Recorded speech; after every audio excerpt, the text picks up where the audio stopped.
जय श्री राम जी के मित्रों। आज हम बात करेंगे आसन को सिद्ध करने की। तो देर न करते हुए शुरू करते हैं। प्रयत्न की शिथिलता और असीम पर ध्यान से आसन सिद्ध होता है। क्या तुमने कभी ध्यान दिया है कि जब तुम किसी थिएटर में कोई फिल्म देखने के लिए जाते हो तो कितनी बार तुम अपने बैठने का ढंग बदलते हो, और पर्दे पर बहुत कोई सनसनीखेज सीन चल रहा है तो तुम कुर्सी पर आराम से टिके नहीं रह सकते, तुम सीधे बैठ जाते हो। तुम्हारी रीढ़ की हड्डी सीधी हो जाती है। अगर कुछ उबाऊ सीन चल रहा है तो तुम शिथिल हो जाते हो बहुत आराम से। अगर कोई बहुत ही अप्रीतिकर सीन चल रहा होता है तो तुम बार बार अपना बैठने का ढंग बदलते हो। अगर सच में कोई सुंदर बात वहां चल रही होती है तो तुम अपनी आंख झपकना तक भूल जाते हो, या आपकी आंख झपकना बंद हो जाती है। कोई गति नहीं होती, तुम बिल्कुल स्थिर हो जाते हो, अकंप, जैसे शरीर हो ही नहीं। क्या तुमने इन बातों का आपसी संबंध देखने की कोशिश की है? आसन सिद्धि में पहली बात है प्रयास की शिथिलता, जो इस संसार की सर्वाधिक कठिन बातों में से एक है। यदि तुम उसे समझ लेते हो तो बहुत सरल हो जाता है, यदि तुम नहीं समझते तो बहुत कठिन हो जाता है। यह किसी अभ्यास की बात नहीं है, यह समझ की बात है। फ्रांसीसी मनोवैज्ञानिक एमाइल कुए ने एक विशिष्ट नियम खोजा है। उस नियम का नाम है लॉ ऑफ रिवर्स इफेक्ट, यानी विपरीत का नियम। यह मनुष्य के मन की सर्वाधिक आधारभूत बातों में से एक है। जिन्हें तुम करना चाहते हो कृपया उन्हें करने की कोशिश मत करना, अन्यथा विपरीत प्रभाव होगा। उदाहरण के लिए, यदि तुम्हें नींद आ रही है तो प्रयास मत करना नींद लाने की। यदि तुम प्रयास करते हो तो नींद आनी मुश्किल हो जाएगी, और यदि तुम बहुत ज्यादा प्रयास करते हो तो नींद बिल्कुल असंभव हो जाएगी। नींद तभी आती है जब कोई प्रयास नहीं होता। तुम बस विश्राम में होते हो और कुछ नहीं, और नींद घटित हो जाती है। तुम नींद के विषय में सोच तक नहीं रहे हो, और कुछ मित्र गुजरते हैं, कुछ चित्र गुजरते हैं, तुम उन्हें तटस्थ भाव से देखते रहते हो। तुम्हें उनसे कोई बहुत ही ज्यादा रस नहीं होता, क्योंकि यदि तुम रस पैदा करोगे तो तुम्हारी नींद खो जाएगी। बस तुम उनसे अलग बने रहते हो, लेटे रहते हो, विश्राम कर रहे हो, कोई लक्ष्य नहीं, तो नींद आ जाती है। तुम कोशिश करने लगो तो नींद आनी चाहिए, तो नींद आनी मुश्किल हो जाएगी। तो जब यह चाहिए बीच में आ जाता है तो बात करीब करीब असंभव हो जाती है। तब तुम सारी रात जागते रह सकते हो। यदि तुम्हें नींद आ भी जाती है तो केवल इसलिए कि तुम प्रयास द्वारा थक जाते हो, और जब कोई प्रयास नहीं रहता तब नींद घटित होती है, तब नींद आती है। एमाइल कुए ने अभी अभी इसी सदी में एक विपरीत प्रयास के का नियम खोजा। उसे बोलते हैं विपरीत प्रभाव का नियम, और पतंजलि ने इसे 5000 साल पहले ही बता दिया था। वे कहते हैं कि प्रयत्न की शिथिलता, यानी प्रयास की शिथिलता, यदि तुम बहुत ज्यादा प्रयास करते हो तो यह संभव हो जाएगा। अप्रयास में भी यह घटना घटती है। सारे प्रयास छूट जाने चाहिए पूरी तरह से, क्योंकि प्रयास संकल्प का ही हिस्सा है, और संकल्प समर्पण के विपरीत है। यदि तुम कुछ करने की कोशिश करते हो तो तुम परमात्मा को नहीं पा सकते, यदि तुम परमात्मा को नहीं करने दे रहे हो। यदि तुम समर्पण कर देते हो और तुम कह देते हो कि अगर नींद को भेज रहे हो प्रभु तो भी ठीक है, और अगर तुम नहीं भेज रहे हो वह भी ठीक है, मैं कोई तुमसे शिकायत नहीं करूंगा। तुम बेहतर जानते हो कि मेरे लिए नींद जरूरी है, उसको भेज दो। अगर नहीं जरूरी है तो मत भेजना। इस भांति कोई प्रयास को छोड़ता है। अप्रयास एक अद्भुत घटना है। एक बार तुम यह जान लेते हो तो लाखों बातें तुम्हारे लिए संभव हो जाती हैं। और प्रयास से मिलता है बाजार और अप्रयास से मिलता है परमात्मा। प्रयास से तुम कभी पहुंच ही नहीं सकते निर्माण तक। तुम नई दिल्ली पहुंच सकते हो, तुम जालंधर पहुंच सकते हो, लेकिन निर्वाण तक नहीं पहुंच सकते। प्रयास से तुम संसार की वस्तुएं पा सकते हो, वे कभी बिना प्रयास के नहीं मिलती। तुम ज्यादा धन की तलाश करते हो तो संसार के मार्ग हैं, हिंसा और संकल्प के मार्ग हैं। यदि तुम संकल्प को शिथिल कर देते हो तो तुम हटा दिए जाओगे। कोई छलांग लगाकर तुम्हारे ऊपर चढ़ जाएगा, तुम साधन बना दिए जाओगे। यदि तुम संसार के मार्गों पर सफल होना चाहते हो तो तुम कभी मत सुनना पतंजलि जैसे लोगों की। और बेहतर है कि तब तुम मैकियावेली की सुनो, इस स्वेट मार्टिन की सुनो और चाणक्य को पढ़ना, जो संसार के सर्वाधिक चालाक व्यक्तियों में से एक हैं। वे तुम्हें बताएंगे कि कैसे सबका शोषण करना है और किसी को अपना शोषण नहीं होने देना है। कैसे निर्दयी होना है, बिना किसी करुणा के एकदम कठोर। तभी तुम पा सकते हो सत्ता को, प्रतिष्ठा को, धन को और संसार की तमाम वस्तुओं को। लेकिन यदि तुम पारलौकिक अनुभूति पाना चाहते हो, यदि तुम प्रभु को पाना चाहते हो, यदि तुम ईश्वर को पाना चाहते हो, तो तुम्हें एकदम विपरीत बात चाहिए। तब अप्रयास चाहिए, तब प्रयास शून्यता, एक विश्रांति। राजनीति की दुनिया में, धन के बाजार की दुनिया में बहुत से लोग कहते हैं कि हम शांति पाना चाहते हैं, लेकिन राजनीति और शांति ये दोनों विपरीत चीजें हैं, दोनों अलग हैं। एक ही बातें दोनों तरीके से सम्यक हो ही नहीं सकती। हम आराम से शांत नहीं बैठ सकते। शांत होना एक बिल्कुल ही अलग आयाम है, ठीक विपरीत आयाम है। तुम संसार में संकल्प के साथ सफल होते हो। संसार में सफलता का सूत्र है विल टू पावर। पतंजलि का मार्ग नहीं है विल टू पावर, वह है समग्रता के प्रति समर्पण कर देना। प्रयत्न के शैथिल्य यानी अप्रयास। तुम्हें तो बस विश्राम में होना है। इस विषय में बहुत प्रयास मत करना, अनुभूति को ही करने देना। तुम बस आराम को अपने ऊपर नहीं थोप सकते हो, यह असंभव है। तुम विश्राम में हो सकते हो, तुम सहजता से शिथिल हो जाओ, तुम उसे जबरदस्ती नहीं ला सकते। यदि तुम किसी व्यक्ति से प्रेम नहीं करते तो नहीं करते, तुम जबरदस्ती प्रेम को नहीं ला सकते। तुम कोशिश कर सकते हो, दिखावा कर सकते हो, लेकिन एकदम विपरीत परिणाम होगा तुम्हारे प्रयत्नों का। एकमात्र परिणाम तुम्हारे प्रयत्नों का यही होगा कि तुम उस व्यक्ति से घृणा करने लगोगे।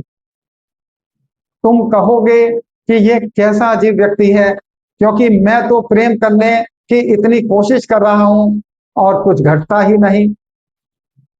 तुम उसे जिम्मेदार अपराधी ठहराओगे, जैसे कि वही कुछ कर रहा है, लेकिन तुम कुछ नहीं कर रहे हो। प्रेम, प्रार्थना, आसन, संकल्प से नहीं हो सकता। तुम्हें इनकी अनुभूति में उतरना पड़ता है, और अनुभूति संकल्प से एकदम विपरीत बात है, एकदम अलग बात है। बुद्ध संकल्प के मार्ग से बुद्ध नहीं बन सके। उन्होंने लगातार 6 वर्ष तक संकल्प किया। वे संसारी व्यक्ति थे, राजकुमार की तरह उनकी शिक्षा दीक्षा हुई थी, सम्राट बनने का प्रशिक्षण मिला था उन्हें। उन्हें जरूर यही सब सिखाया गया होगा कि जो चाणक्य ने कहा है। चाणक्य कुछ ज्यादा ही चालाक व्यक्ति हैं। वह शिखर पर थे उस समय के, क्योंकि भारतीय चित्त में एक खूबी है जड़ों तक जाने की। यदि वे बुद्ध होते हैं तो सच में बुद्ध होते हैं।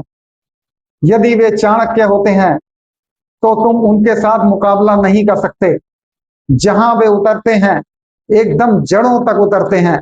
बुद्ध को को जरूर सिखाए गए होंगे संसार के ढंग। उनको सांसारिक व्यक्तियों के बीच में जीना था, अपना साम्राज्य देखना था। प्रत्येक राजकुमार को तैयार किया जाता है, प्रशिक्षित किया जाता है, और फिर सब ये छोड़कर वे चले गए। ले, लेकिन महल छोड़कर चले जाना, राज्य छोड़कर चले जाना आसान है, मन के प्रशिक्षण को छोड़ देना बहुत कठिन है। 6 वर्ष तक उन्होंने संकल्प द्वारा परमात्मा को पाने का प्रयास किया। उन्होंने वह सब किया जो किसी मनुष्य के लिए संभव है, यह भी किया जो मनुष्य के लिए संभव नहीं है, लेकिन कुछ भी नहीं हुआ।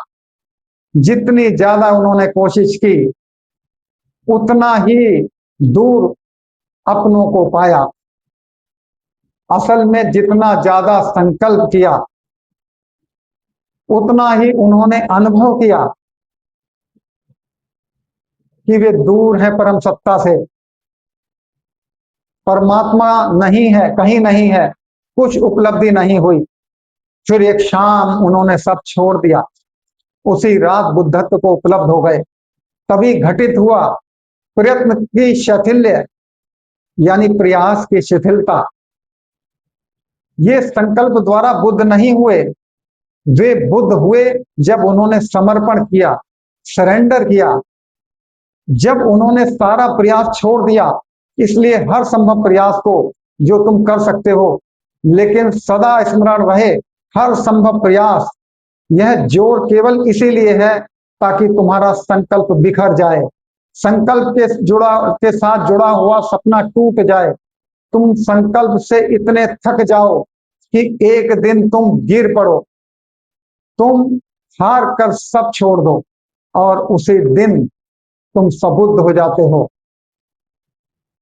लेकिन जल्दी मत करना, क्योंकि तुम बिना प्रयास किए हुए ही सब प्रयास छोड़ सकते हो, लेकिन तब कोई मदद नहीं मिलेगी। तुम परम सत्ता से नहीं जीत सकते हो, चालबाजी के द्वारा नहीं जीत सकते हो।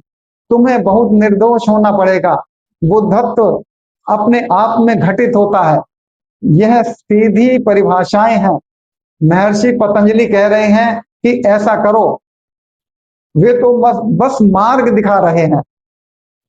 यदि तुम उसे समझ लेते हो तो वह तुमको, तुम्हारे मार्ग को, तुम्हारे अंतस को प्रभावित करने लगेगा। उसे आत्मसात करो, गहरे में उतर जाने दो, बहने दो अपने रक्त में, बनने दो मांस मज्जा हड्डी। बस इतना ही। ये सूत्र रखने के लिए नहीं है, इन्हें स्मृति में रख लेने की जरूरत है, इन्हें प्राणों में उतारने की जरूरत है। तुम्हारे संपूर्ण अस्तित्व को इस बात को समझ जाना चाहिए, बस इतना ही कि वे अपना काम शुरू कर देती हैं और असीम पर ध्यान से आसन सिद्ध हो जाता है। मन कुशल है सीमित के साथ। यदि तुम धन से, सत्ता के, राजनीति के विषय में सोचते हो तो मन कुशल है। यदि तुम शब्दों के, दर्शन के, सिद्धांतों के, धारणाओं के विषय में सोचते हो तो मन कुशल है। ये सब सीमित बातें हैं। लेकिन यदि तुम परमात्मा के विषय में सोचते हो तो अचानक मन ठिठक जाता है, एक शून्य आ जाता है। तुम क्या सोच सकते हो परमात्मा के विषय में? यदि तुम कुछ भी सोच सकते हो तो फिर परमात्मा नहीं है, सीमित हो गया। तुम परमात्मा का विचार करते हो कृष्ण के रूप में, तो वह परमात्मा नहीं है। तब कृष्ण वहां हो सकते हैं अपनी बांसुरी बजाए हुए, लेकिन सीमा आ गई, सीमा आ गई। वह परमात्मा न रहा, तुमने एक सीमा दे दी। सुंदर छवि है, लेकिन असीम के सौंदर्य की तुलना में कुछ भी नहीं। 2 प्रकार के परमात्मा हैं, पहला धारण किया हुआ, दूसरा अस्तित्व का परमात्मा। धारणा तो एक खिलौना है जिसमें तुम्हारा मन खेलता है, वास्तविक परमात्मा तो बड़ा विराट है। तब परमात्मा खेलता है तुम्हारे मन के साथ, कि तुम्हारा मन खेलता है परमात्मा के साथ। तब परमात्मा तुम्हारे हाथ का खिलौना नहीं होता, तुम एक खिलौना होते हो, परमात्मा के हाथ में सारी बात बदल जाती है। अब तुम नियंत्रण नहीं करते हो, नियंत्रण तुम्हारे हाथ से छूट जाता है। अब परम सत्ता तुम्हें चलाता है। इसके लिए सही शब्द है आविष्ट होना, असीम द्वारा आविष्ट होना, संचालित होना। फिर यह बात तुम्हारे मन के पर्दे पर किसी चित्र की भांति नहीं रहती। नहीं, वहां कोई चित्र नहीं होता, एक विराट शून्यता होती है, और उस विराट शून्यता में तुम खो रहे होते हो। न केवल परमात्मा की परिभाषा खो जाती है, सीमाएं भी खो जाती हैं। जब तुम असीम के संपर्क में आते हो तो तुम अपनी सीमाएं खोने लगते हो, तुम्हारी सीमाएं धुंधली पड़ने लगती हैं और खोने लगती हैं, ज्यादा लोचपूर्ण हो जाती हैं। तुम आकाश में धुएं की भांति विलीन होने लगते हो। तब एक घड़ी आती है, तुम देखते हो स्वयं को, तुम वहां नहीं होते। तो महर्षि पतंजलि दो बातें कहते हैं, अप्रयास चैतन्य का असीम पर केंद्रित होना, इस भांति तुम आसन सिद्ध करते हो। और यह केवल शुरुआत है, यह केवल शरीर है। व्यक्ति को गहरे में उतरना होता है, और गहरे में उतरने के लिए अभ्यास की आवश्यकता है, प्रयास की आवश्यकता है। तो कृपया प्रयास आज से, अभी से शुरू करें।